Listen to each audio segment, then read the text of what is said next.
All right. I love stuff like this, okay? I love stuff like this. Makes my job so much easier. So, big shout out, huge shout out. Go follow him. Castle Muse. Castle Muse posted a deep dive into Steph Castle's rookie year shooting.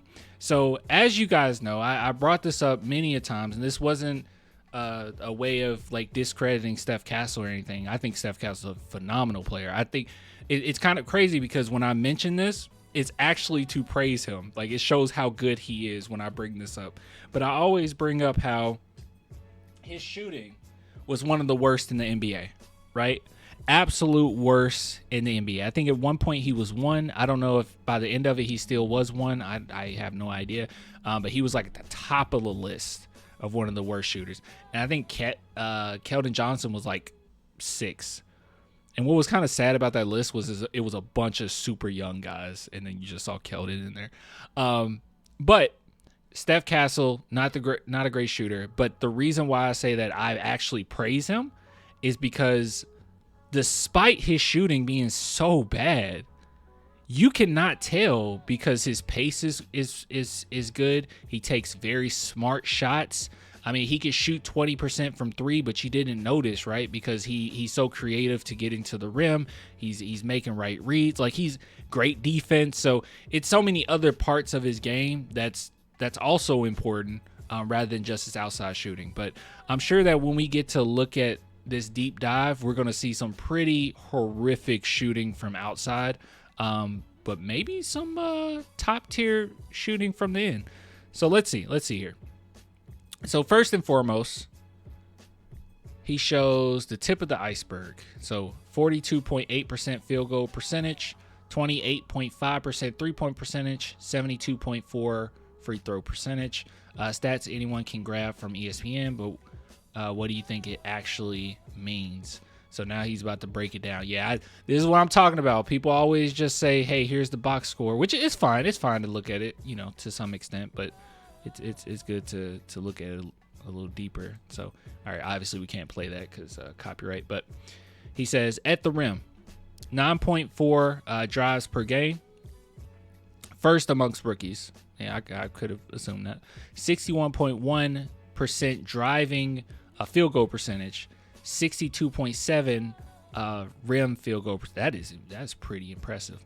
More efficient at the rim than James Harden, Donovan Mitchell, Cade Cunningham, and Ja Morant. Huh. I think the Ja Morant one is probably the most shocking out of his list. No, maybe Donovan Mitchell is the most shocking out of his list. Nice. All right. Mid-range struggles. So that's that outside shooting. Castle only attempted 1.2 mid-range shot. Wow. Okay. During the season, despite struggling, he showed promise generating separation in the elbows and wings. 33.7 mid-range field goal percentage. 36.9 field goal percentage from 8 to 16 feet. Okay. Castle from 3. Steph's worst spot in last year, 3-point range. I'm not going to sugarcoat it. He was very inefficient from deep. I think he was the worst. At one point, he was the worst in the NBA. But, who knows? 28.5 3-point field goal percentage, 31.2 left corner 3-point percentage, 35.3 right corner 3-point percentage, 28 top key 3-point percentage. Okay. Guess he's hitting the corners at least in the 30s, so there's that. All right. The bright spots. Here we go. Steph Castle caught onto his jumper.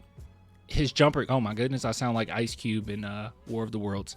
Jumper towards the middle of the year, putting together some electric shooting stretches. 40% 3-point percentage on 4 3-point attempts. 3 months of 30 plus 3-point percentage, November, February, March. 56.3 true shooting percentage in April. Nice. Let's see.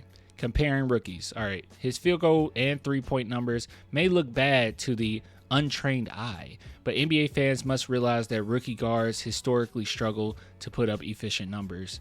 Better field goal percentages as rookie. Oh, I really like this.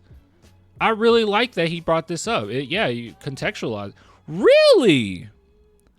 I wasn't aware. Better field goal percentage than De'Aaron Fox, Luka Doncic, Anthony Edwards, Cade Cunningham, and James Harden. Now, to be fair though, I think, at least from my recollection, from what I remember, I don't think there was any worries that Luka Doncic would end up being pretty good with his form and everything. There was always a little bit of sketchiness with Fox. People were kind of worried about that.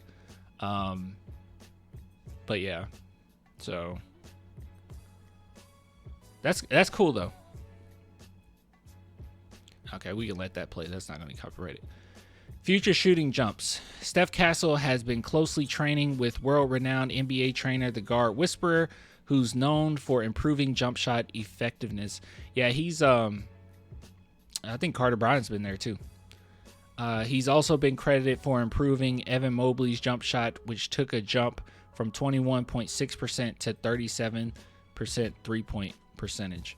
Now, we've watched a lot of these clips, okay? And they're going to put out, when they put out these clips, they're going to put out the best of the clips, right? And Steph Castle was missing a lot of outside shots. But with that being said, doesn't mean anything, right? It's just practice. It's fine. And a lot of those videos that we watched, it wasn't even focused in on shooting. Like, that wasn't the point of it. Anyways, now he shot at the end of the drill, but that wasn't the point of the drill. Anyways, in the thread, to everyone who got this far, thank you. If you enjoy this type of content and are interested in everything Steph Castle, follow me. Please follow. Let me make sure I'm following. Oh my God, I'm a hypocrite. There we go. All right, I'm a hypocrite. Yeah, make sure you guys follow Castle Memes. That was really good. That was really great. And it's always nice to put things in perspective. So while Steph Castle, to me, isn't the best shooter, to me, it's just reality. He's not the best shooter in the world. He brings so many different things till I think it's really nice that Spurs fans are able to recognize that Castle brings, defense. He brings rim pressure. He's a smart player. He's patient. He plays at his own pace. He's a very good basketball player. And it's nice that people can recognize that and not immediately, I'm shocked, not immediately point to he can't shoot, right? Like that's the argument for every player that ever existed. They can't shoot. But it's nice that Castle isn't getting that. Maybe it's because he's a rookie, possibly because he's a rookie and he got rookie of the year that people are going to, give him that leeway. But, he needs to improve. But at the same time, I always found it ridiculous to judge a player just by one aspect of their game, right? The only reason why I always go at Keldon Johnson is because, yes, he's a bad shooter, but there's nothing I can really lean on to say, oh, well, he can do this thing, right? Not really. Not really. He can get to the rim, but I don't think the Spurs really need that right now. And defensively, he's horrible. So, yeah. Kind of like Draymond, everything but shooting. Well, he's definitely different than Draymond. I would say Steph Castle is more talented at he's more talented at creating for himself than Draymond is, in my opinion. But I don't know.